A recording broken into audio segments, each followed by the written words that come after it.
नमस्कार साथियों,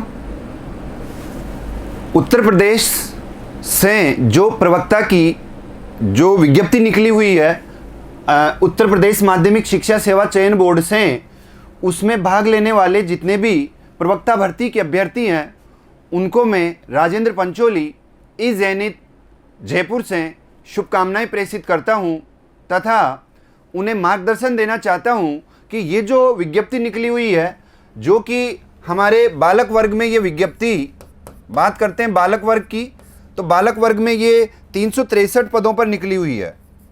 363 पद बालक वर्ग के हैं। और बालिका वर्ग की बात करें तो बालिका वर्ग की ये विज्ञप्ति 47 पदों पर निकली हुई है। बालिका वर्ग में इसी विज्ञप्ति की बात करें तो दोस्तों 47 पदों पर ये निकली हुई है।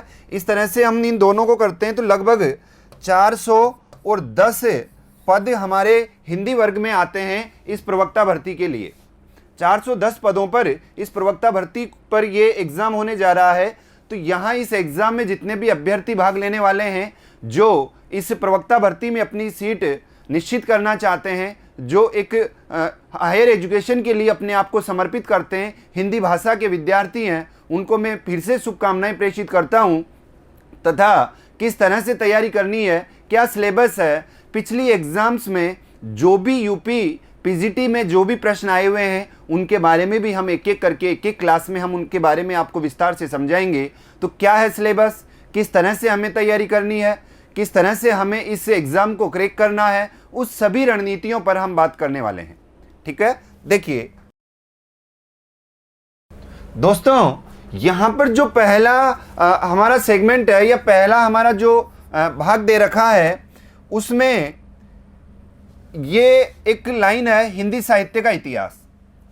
हिंदी भाषा के मेरे सभी प्यारे विद्यार्थी जो कि हिंदी भाषा से तैयारी कर रहे हैं, अपने आप में जानते हैं कि हिंदी साहित्य का इतिहास कोई यूपी के लिए, राजस्थान के लिए, एमपी के लिए कोई अलग अलग नहीं है। दूसरी बात, प्रवक्ता भर्ती हो या कॉलेज लेक्चरर का एग्ज़ाम हो, ठीक है, उच्च माध्यमिक का जो आपका बोर्ड है, कॉलेज लेक्चरर का असिस्टेंट प्रोफेसर की भर्ती हो, या नेट का एग्ज़ाम आप दे रहे हो, डीएसएस भी दिल्ली वाला एग्ज़ाम आप दे रहे हो, केवीएस पीजीटी वाला एग्ज़ाम, केवीएस एनवीएस वाला एग्ज़ाम दे रहे हैं, तो दोस्तों ये जो हमारा हिंदी साहित्य का इतिहास है, इसमें कोई एग्ज़ाम का लेवल नहीं है कि ये इस एग्ज़ाम के लिए हमें इस तरह से पढ़ना है। ये अपने आप में एक पूरा एक विषय है और इसका अध्ययन अगर आप एक बार कर लेते हैं तो फिर आप कहीं भी कैसा भी भारतवर्ष का जो हिंदी का एग्ज़ाम है उसको देने के लिए आप रुचि आप में पैदा हो जाती है कि हाँ अब मैं एग्ज़ाम देता हूँ। क्योंकि इसमें जब एग्ज़ाम आप देंगे तो एग्ज़ाम में जैसे ये दे रखा है आदिकालीन साहित्य की प्रवृत्तियाँ,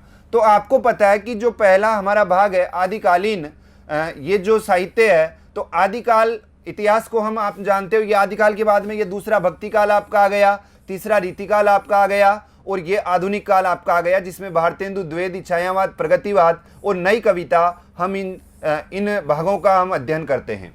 तो साहित्य के इतिहास में आप जो अध्ययन करते हो उसमें आदिकाल का संपूर्ण अध्ययन। अब आदिकाल के साहित्य को कितने भागों में बांटा गया है, क्या उनकी प्रवृत्तियां हैं, आदिकालीन साहित्य में जो धार्मिक साहित्य है, राज्याश्रित साहित्य है, लोकाश्रित साहित्य है, समझ रहे हो मैं क्या कहना चाह रहा हूं।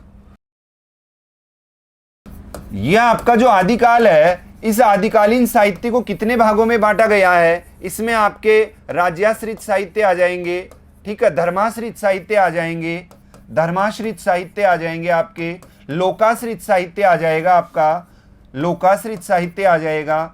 ठीक है दोस्तों, तो यहाँ पर लोकाश्रित साहित्य में आपको क्या पढ़ना है, गद्य और पद्य, फिर इसके दो भाग हो जाते हैं, लोकाश्रित गद्य साहित्य, लोकाश्रित पद्य साहित्य। आपका जो धर्माश्रित साहित्य है ये 3 भागों में आपके आगे जाकर के बढ़ जाता है, 3 भागों में, सिद्ध, सिद्ध, नाथ, नाथ और जैन, सिद्ध, नाथ, जैन। जो राज्याश्रित साहित्य है ये आपके जैन साहित्य हो जाता है और अपभ्रंश साहित्य हो जाता है। अपभ्रंश भाषा का जो साहित्य है जिसमें आप स्वयंभू पढ़ते हैं, पुष्यदंत पढ़ते हैं, इसके अलावा आप धनपाल पढ़ते हैं, अब्दुल रहमान पढ़ते हैं, ये जो कवि हैं ये आपके अपभ्रंश भाषा के स्पेशल कवि आ जाते हैं। जबकि जैन साहित्य में आपके जैन साहित्य की रचनाएं आती है जो कि धर्म से संबंधित है। आदिकाल की प्रवृत्तियां आपको पढ़नी है कि आदिकाल में आदिकाल का जो हिंदी का प्रारंभिक समय सीमा है आदिकाल की पृष्ठभूमि है, आदिकाल का पहला कवि है, आदिकाल के पहले कवि के साथ में आदिकाल का प्रथम ग्रंथ है, आदिकाल का प्रथम महाकाव्य है, आदिकाल की जो भी विशेषताएं हैं वो सारी आपको पढ़ करके किस तरह से ये साहित्य लिखे गए, इसके बाद इसमें क्या परिवर्तन हुआ, सिद्धों के बाद में नाथ क्यों आए, ऐसी कौन सी परिस्थितियां बनी थी कि कुछ सिद्ध कन्वर्ट होकर के नाथ बने, जिनमें से आपके जो मत्स्येंद्र नाथ है, गोरखनाथ है, वो एक सिद्ध होते हुए नाथ संप्रदाय में क्यों वो आए। तो वो सारी चीज़ें यहाँ पर आप पढ़ते हो। गद्य साहित्य और पद्य साहित्य में आपके जो लौकिक साहित्य है, जिसमें आपके लोक कथाएं हैं, लोक नायक नायिकाएं हैं, इनका आप वर्णन करोगे। तो इस तरह से आदिकाल का विस्तृत वर्णन करने के बाद में जब हम आगे बढ़ते हैं तो हमारा जो दूसरा भाग आता है वो आता है भक्ति काल। ठीक है दोस्तों, भक्ति काल की बात करते हैं तो देखिए भक्ति काल में यहाँ पर आपको मोटे रूप से आपको जो पढ़ना है वो क्या है कि भक्ति काल की आपकी 4 धाराएं हैं। भक्ति काल की आपने कितनी धाराएं हैं दोस्तों? 4 धाराएं हैं। इन 4 धाराओं में आपको पता है कि जो पहली धारा है वो कौन सी है? निर्गुण भक्ति काव्य। निर्गुण भक्ति काव्य आपके भक्ति काल का जब अध्ययन करते हो तो निर्गुण भक्ति काव्य पढ़ते हो, जिसमें आपको इन धाराओं को इस तरह से बांटा गया है। निर्गुण भक्ति में आप पढ़ते हो संत काव्य परंपरा, संत काव्य परंपरा, और यहां पर आप पढ़ते हो सूफी काव्य परंपरा। सूफी काव्य परंपरा, यहां पर संत कौन है, क्या संतों की विशेषताएं हैं, क्या संतों की प्रवृत्तियां हैं, इनकी जो मुख्य शिक्षा व सिद्धांत है वो क्या है, किस संत से, जैसे कबीर है, कबीर साहित्य में क्यों महत्वपूर्ण है? इतना ही जरूरी नहीं है कि हमने कबीर का जन्म याद किया, माता पिता याद किया, पुत्र पुत्री याद करें, तो यहाँ पर ये चाहिए पर्याप्त नहीं है। कबीर का क्यों साहित्य में महत्वपूर्ण स्थान है, उनकी भाषा शैली क्या है, कबीर के साहित्य का कला पक्ष क्या है, कबीर के साहित्य का बाहुपक्ष क्या है। दोस्तों इन सभी बातों पर हमें विचार करना है, इन सभी बातों को आपको लेकर चलना है। एक गंभीर साहित्य का विद्यार्थी आपको बनना है, तब जाकर के आप उत्तर प्रदेश का जो प्रवक्ता भर्ती का जो एग्जाम है, इसके साथ आप फ्रेशर हो तो भी कोई दिक्कत नहीं है, आप सीनियर हो, तैयारी करते हुए आप सीनियर हो गए, 2-4 एग्जाम आप दे चुके तो भी कोई दिक्कत नहीं है। अपनी तैयारी को वापस पुनः सुनियोजित करके इस तरह से आप तैयार करिए कि इसके साथ में आप भारतवर्ष का कोई सा भी आप हिंदी भाषा का यदि एग्जाम देते हैं तो आप अपने आप पर गर्व महसूस करते हैं कि मैं एक हिंदी भाषा का विद्यार्थी हूं और मेरा कोई सा भी कहीं का भी एग्जाम ले लीजिए, ज़्यादा से ज़्यादा हिंदी में कोई विशेष परिवर्तन नहीं होता। कवियों की रचनाएं अलग दे देते हैं उच्च स्तर पे कि कहाँ पे कौन सी रचना लगा दी आपके, किस तरह रचनाओं का नाम परिवर्तित कर देते हैं। जैसे मीरा पदावली की जगह मीरा मुक्तावली कर दी, घनानंद कवित की जगह बिहारी सारस्वती कर दी, तो यहाँ पर कुछ रचनाएं परिवर्तित कर देते हैं। तो वो जिस सिलेबस में जो रचना लगी हुई है उस सिलेबस को आप पढ़ लीजिए, उस रचना को पढ़ लीजिए। लेकिन जो हिंदी का जो 90% भाग है, जिसमें हिंदी साहित्य का इतिहास है, हिंदी भाषा एवं व्याकरण है, हिंदी भाषा विज्ञान है, काव्य शास्त्र जिसमें भारतीय और पाश्चात्य दोनों काव्य शास्त्र आ जाती है, तो यहाँ पर ये जो सारा पोर्शन है, ये जो सारा भाग है, ये तो एक निश्चित है ना। तो यहाँ पर इसको मजबूत करिए, जिस एग्जाम में जो रचना लगी हुई है उसको अलग से तैयार करिए। तो यहाँ पर अपन बात करते हैं इसके मेजर भागों की। सूफी काव्य में आपको पता है जो भी सूफी काव्य की प्रवृत्तियां हैं, उन प्रवृत्तियों को हम ध्यान से पढ़ेंगे। उन प्रवृत्तियों के साथ में जो सूफी संत कवि हैं, सूफी कवि हैं, उन सूफी कवियों के बारे में एक-एक के बारे में हम अध्ययन करेंगे। सूफी में जैसे जायसी है, तो जायसी में आपके पद्मावत, जायसी की पहचान है। पद्मावत क्यों महत्वपूर्ण है, क्यों उसका वियोग वर्णन दूसरे कवियों के वियोग वर्णन से भिन्न है। बिहारी के वियोग वर्णन में केवल एक बहुत ज़्यादा ऊंच नीच पाई जाती है, लेकिन जो वास्तव का जो वियोग वर्णन है, एक बनावटीपन है बिहारी के वियोग वर्णन में, बिहारी की जो नायिकाएं हैं उनमें। लेकिन जायसी ने जो नागमती वियोग खंड में वर्णन किया है, उस नागमती वियोग खंड का वर्णन हिंदी साहित्य में एक बहुत महत्वपूर्ण स्थान रखता है और सभी वियोग वर्णों से अनन्य स्थान रखता है। क्योंकि जो जायसी है वो कहते हैं कि मैंने अपने रक्त रूपी आंसुओं से इस कविता को सींचा है, इस कविता को मैंने अपने रक्त रूपी आंसुओं से सींचा है। नागमती के वियोग वर्णन में जब नागमती रतन सेन की खोज के लिए जाती है तो वो कहती है कि नागमती पुनः फिर डोला, आधी रात विहंगम बोला। आधी रात में पक्षी और प्रकृति भी नागमती की वियोग व्यथा देख करके कुलबुला उठते हैं, व्याकुल हो जाते हैं। ऐसा वहाँ पर बिहारी में नहीं पाया जाता। बिहारी का वियोग वर्णन थोड़ा अलग तरीके का है, वहाँ गंभीरता नहीं है, वहाँ अंतरतम में जो हृदय की जो व्याकुलता है, जो छटपटाहट है, वो बहुत कम है। ठीक है, वहाँ पर बहुत ज़्यादा अतिशयोक्ति है, तो वो वास्तव में हृदय को छूने वाला नहीं है। आपको आपका दिल तो हिला देगा कि वाह क्या बात कही है बिहारी ने, लेकिन जो हृदय की दर्द भरी जो गहराई है उसमें नहीं उतर पाता। वो नागमती का वियोग वर्णन वहाँ पर उतरता है। आधुनिक ये निर्गुण के बाद में यहाँ पर हम दूसरे इसकी बात करें, भक्ति काल में आपको पढ़ना है सगुण है, और सगुण जो भक्ति धारा है, इस सगुण की हम बात करते हैं तो आपको पता है कि यहाँ पर कृष्ण काव्य धारा है, जिसमें आप कृष्ण काव्य के जितने भी अष्टछाप हैं, अष्टछाप पढ़ते हैं, जितने भी कवि हैं उनका वर्णन करते हैं। कृष्ण भक्ति के जितने भी संप्रदाय हैं उन संप्रदायों को आप यहाँ पर पढ़ेंगे, उन दर्शनों को आप यहाँ पर पढ़ेंगे, और यहाँ पर आपका जो है ये राम भक्ति काव्य आ जाता है, जिसमें तुलसी बाबा के साथ में जो भी राम भक्ति की रचनाएं हैं उनका आप अध्ययन करते हैं। ठीक है, तो यहाँ पर भक्ति काल में ये सारा अध्ययन करने के बाद में भक्ति काल से बनने वाले प्रश्नों को आप पूरे आत्मीयता के साथ में, आत्मविश्वास के साथ में हल करने बैठते हैं तो आपका अच्छा परिणाम आएगा और आता है। ठीक है, आगे हम बात करते हैं। तीसरा जो आपका भाग है वो कौन सा है दोस्तों? रीति काव्य। रीति काव्य में देखो यहाँ पर ही दे रखा है, एक तो आपके रीतिबद्ध काव्य धारा है, रीति मुक्त काव्य धारा है, रीति सिद्ध काव्य धारा है। रीति काल क्यों आया? भक्ति काल जब अपने सही स्वरूप में चल रहा था तो क्यों ऐसी क्या परिस्थिति आन पड़ी कि आपका रीति काल आया, भाषा में परिवर्तन हुआ, लिखने की जो शैली बदली, कवियों का जो लिखने की विषय वस्तु थी, कथानक था, वो बदला, तो क्यों आया यहाँ पर आपका रीति काव्य? ठीक है, यहाँ पर इसके बारे में अध्ययन करते हैं विस्तृत रूप से, प्रवृत्तियों के बारे में पढ़ते हैं। आधुनिक काव्य की बात करते हैं तो सबसे पहले भारतेंदु युग आता है, भारतेंदु हरिश्चंद्र के बाद में द्विवेदी युग आता है, जिसमें आपके भाषा की बात करें तो अब तक आपकी जो भाषा थी वो ब्रज भाषा भक्ति काल से ही अपनी जो राजभाषा या जिसको कहते हैं कि साहित्य में अपनी पकड़ बनाए रखी थी। संपूर्ण रीतिकाल में ब्रज भाषा है, आधुनिक काल में भी ब्रज और अवधि दोनों है इसमें भक्ति काल में। लेकिन भारतेंदु युग में जब हम आते हैं तो भारतेंदु युग में आते आते जो आपकी गद्य है, गद्य और पद्य दो चीज़ें हैं, तो वहाँ पर आपकी गद्य में खड़ी बोली स्थापित हो जाती है, लेकिन पद्य में अभी भी ब्रज भाषा ही है। और द्विवेदी युग जैसे ही आता है तो गद्य और पद्य दोनों में खड़ी बोली अपना स्थान बना लेती है।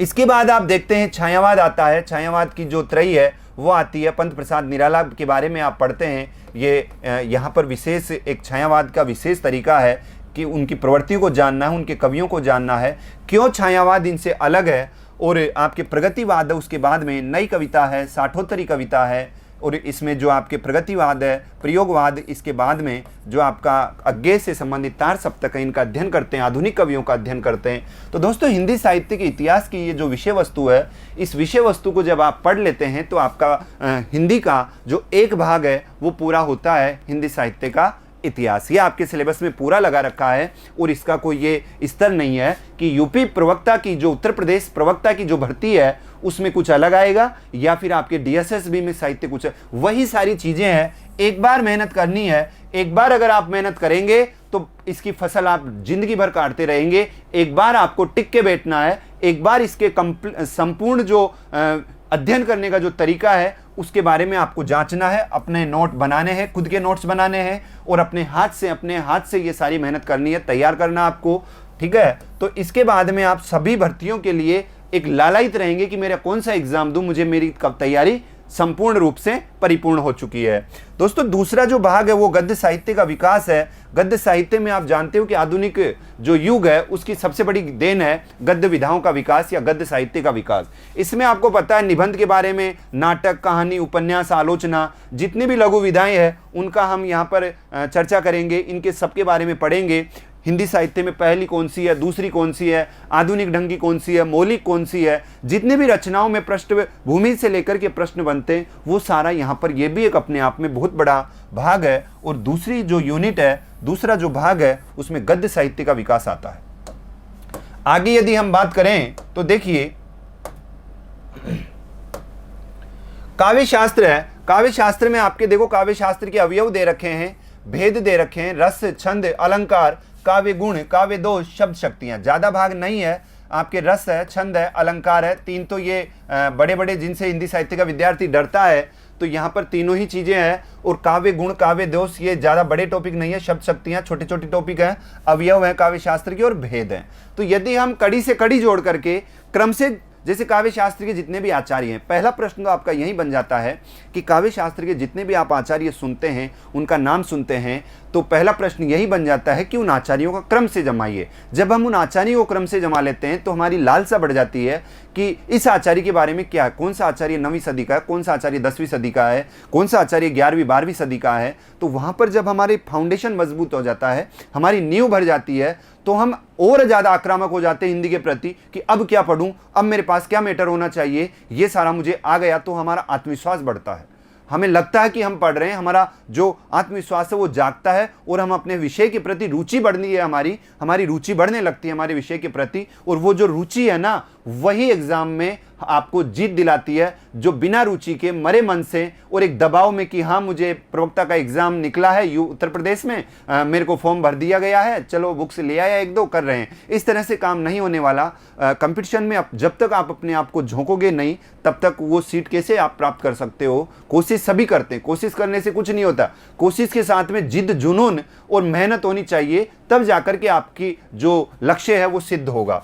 दोस्तों बात करते हैं भाषा विज्ञान की। भाषा विज्ञान में देखो, हिंदी की उपभाषाएं हैं, विभाषाएं हैं, बोलियां हैं, हिंदी शब्द संपदा है, हिंदी की ध्वनियां है। तो यहाँ पर भाषा विज्ञान से संबंधित ज़्यादा विशेष आपका सिलेबस बहुत लिमिटेड है, इतना ज़्यादा विस्तृत नहीं है, डरने की कोई आवश्यकता नहीं है। बस एक ज़रूरत है सही ढंग से श्री गणेश करने की, ठीक है। तो भाषा विज्ञान के बारे में हम बात करते हैं। जो इसका चौथा या पांचवा भाग है वो व्याकरण का है।